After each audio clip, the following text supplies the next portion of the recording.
With the core focus of GTA 6 being the story and dynamic between Jason and Lucia, not just that Lucia is our first ever female protagonist, which is a topic worthy of its own video, but that Jason and Lucia are Grand Theft Auto's first ever group protagonists or duo protagonists. There are a couple, in case you couldn't tell. Which has a lot of people, including me, excited, as the current playable GTA protagonists who know each other are either just acquaintances or friends. Jason and Lucia is the closest relationship we've ever had between GTA protagonists. This opens a whole new world of possibilities for gameplay mechanics, features, styles, and approaches Rockstar can implement in GTA 6 revolving around Jason and Lucia to spice the game up. Petition for Rockstar to add a long walks on the beach feature in GTA 6 for Jason and Lucia. Oh my god, bro. No? Oh, just me? no, man. Okay. Anyways, in the midst of all the excitement for the two, I think a lot of people forgot that Rockstar already made a Jason and Lucia 22 years ago in the form of... Now where is this stupid bitch? Here, cabrón! Who's the bitch now, eh? Oh, baby. I'm so sorry, baby. What was that? You so right. Please forgive me, baby. CJ and Catalina. Although their story isn't long or in-depth, I feel most GTA players remember this relationship till this day, mainly due to Catalina. Where's your car? Where's yours? Ladies don't drive themselves, that's what matters. But what most people don't realize about CJ and Catalina is that their relationship embodied the truest form of a Grand Theft Auto style romance. Robbing banks, killing rivals, Yes, faster! Harder! Deeper! CJ and Catalina's relationship is almost identical to Bonnie and Clyde, which, if you didn't know, was strongly rumored to be the direct inspiration for Jason and Lucia even before GTA 6 was announced. But yeah, the iconic CJ and Catalina. This was most gamers' first ever toxic relationship. I'd like to analyze their story, dynamic, and how Rockstar, 22 years ago, unknowingly planted the seeds with these two characters for what would today become the most anticipated game of the decade. Before we begin, I'd just like to let you all know that I am currently playing GTA San Andreas and do plan on making a standalone video for it like I did with Vice City. It's just that I have a lot of ideas and GTA San Andreas is the longest Grand Theft Auto game, so I will need time. With that being said, let's get into this video.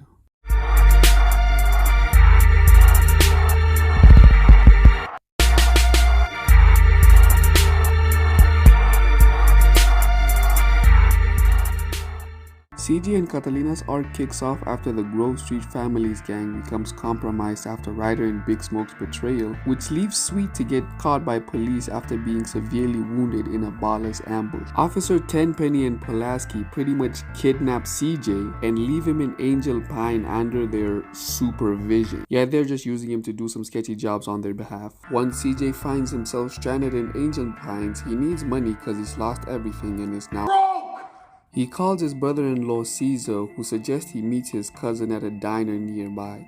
And this cousin turns out to be... the toxic queen herself, Catalina Villalpando, who hates men, loves guns, money, and robbing people, which is like a 10 out of 10 for GTA standards. I mean, the first thing she tells CJ is that she's already identified 4 places they can rob together: a liquor store in Blueberry, a gas station in Delamore, a betting shop in Montgomery, and a bank in Palomino Creek. On their first job together, which is technically their first date, they decide to hit the gas station in Delamore first. But after finding out that they can't get the money because the gas station has bulletproof glass, Catalina says fuck it and decides they should just steal the tanker outside of it instead. She really said, I'm leaving here with something. I'm from around the way. I'm leaving with something. They deliver it to the buyer and Catalina just steals CJ's bike and drives off. Goodbye. What? Days later, Catalina then very nicely asks CJ to come to her hideout so they can rob a second location. Hello? Where you been, asshole? Why don't you call, eh? Well, I was just about to call you, but... Liar! You've been hanging out with those sticky putas! No. If you just let me... Just silence! Get up here! We've got places to rob! CJ gets there and she's just not answering the door for some reason. So our boy decides to get a little creative. Baby, without you, there is no Carl Johnson. Write that down! Write that down! Turns out she was never in the house and she just jumps CJ from behind and puts a gun to his chest. It's okay though. That's just how couples show affection in Grand Theft Auto. Anyways, their second job is the liquor store in Blueberry, but before they can even rob it, some homeless looking cowboys rob it before them and drive off with the cash. Well, most of them did.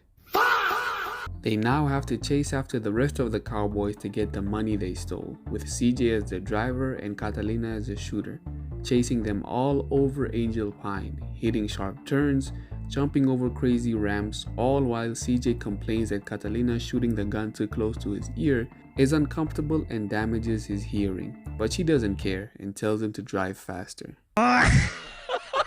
Catalina kills all of them and CJ collects the money. They head back to her place where Catalina explains that the next job will be bigger since CJ needs serious money. So next time they do just that.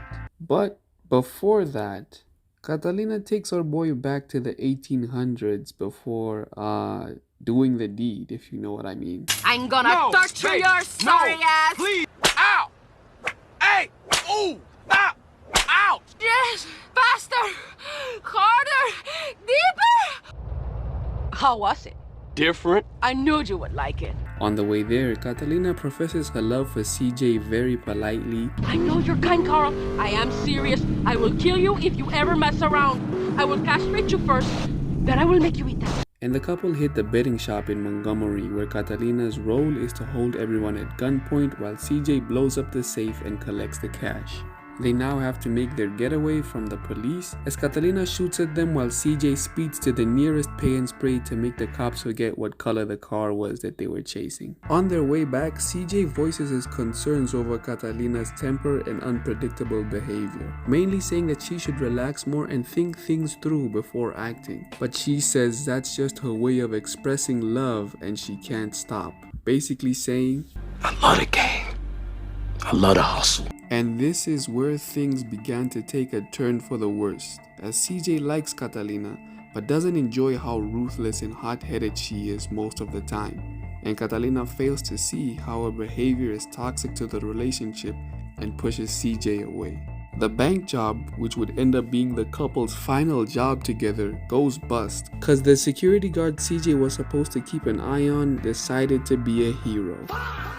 This action triggers the alarm and the couple now have to hastily collect as much cash as they can and escape through the back door, where they're surrounded and together have to fight through an army of cops side by side. They each get on police bikes and begin a police chase all over the county. Catalina gets surrounded and crashes her bike, but luckily CJ is just in time to save her. Once at the hideout, CJ and Catalina break up as CJ just can't keep on dealing with Catalina's temper and unpredictability, and Catalina feels that she gives him everything, but CJ only cares about money. And I'm not gonna lie, you can't hate on a brother for trying to get his bag, you know what I mean? CJ had his priorities straight since day one, wasn't even gonna let a Latina baddie with anger issues stop him. Catalina and CJ, now exes, meet again by chance at a car race in Red County, where Catalina, after throwing a tantrum cause CJ won't see her love for him masked as being a psychopath, introduced her new boyfriend, Claude. I'm sorry guys, I still can't take that name seriously. Claude is Grand Theft Auto 3's protagonist, in case you weren't aware. So Catalina has technically served as the love interest for two different GTA protagonists, which is pretty significant because it'll probably never happen again. She belongs to the streets. Anyways, back to the story. Claude is taking part in the race, as is CJ, and CJ absolutely smokes this man because ain't no way he's about to lose to a brother named Claude. Catalina gets out pissed and hands CJ the deed to a garage in San Fierro instead of the keys to Claude's car, stating that he needs his car as they'll be using it to head to Liberty City. And then it dawned on CJ that this will be the last time he'll be seeing her. Liberty City? Yeah, whatever. Have a good time. I will. Fine. Okay. Go. I ain't gonna miss you. Goodbye.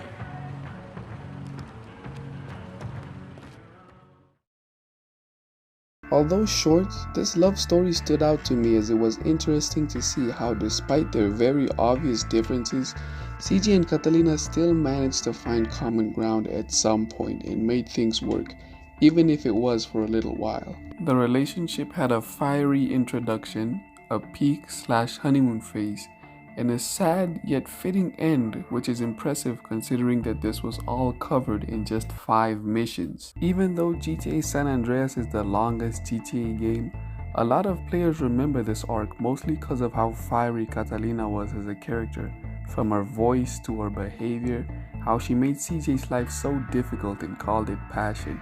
I guarantee you every GTA player still has PTSD from the Catalina arc, cause all the time you spend with her truly feels like a dice roll. It was awesome to see how they worked together and made use of each other's strength as they robbed places all over Angel Pine. How CJ mostly does the driving while Catalina does the shooting, how she calls the shots on all the jobs, not only cause that's just part of her bossy, ruthless character, which also reflects in their relationship, but also because she's the one who scoped out the places and knows Angel Pine better than CJ does. The addition of CJ saving her after she crashes her bike and is surrounded by cops with nowhere to go was a nice touch and really strengthened the idea that the two of them were in this together on some us against the world type of stuff. Honestly, the entire experience, from stealing tankers, chasing down cowboys who stole your money, sticking up a betting shop with a shotgun and getting into high-speed police chases all with your significant other, really is the most Grand Theft Auto love story. Especially when the relationship is dysfunctional, which I feel made it funnier and more interesting. And it's elements like these that I hope Grand Theft Auto 6 makes use of in their love story. Everything that CJ and Catalina did in just 5 missions will be greatly expanded on and done over the entire course of GTA 6's story, marking CJ and Catalina's relationship as the blueprint for a true Grand Theft Auto love story. Thanks for watching.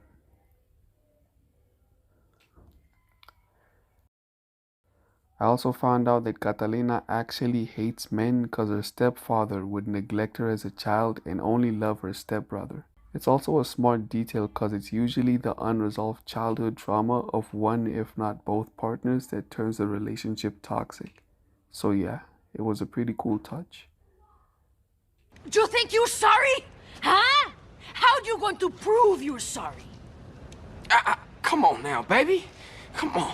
I'm gonna play with you so rough, baby. Keep talking! Yeah. And I'll take you to rob banks and shit. Oh? And, you know, I'll let you kill anyone you want to kill. Mm-hmm. I'm gonna treat you right, baby. Shit. Just, come on. Just please don't shoot Carl, me. I think I love you. Shit, that's great. Cool. Yeah, fantastic. Shit, all that, you wanna go rob some shit, baby? Mm-hmm. Mm-hmm.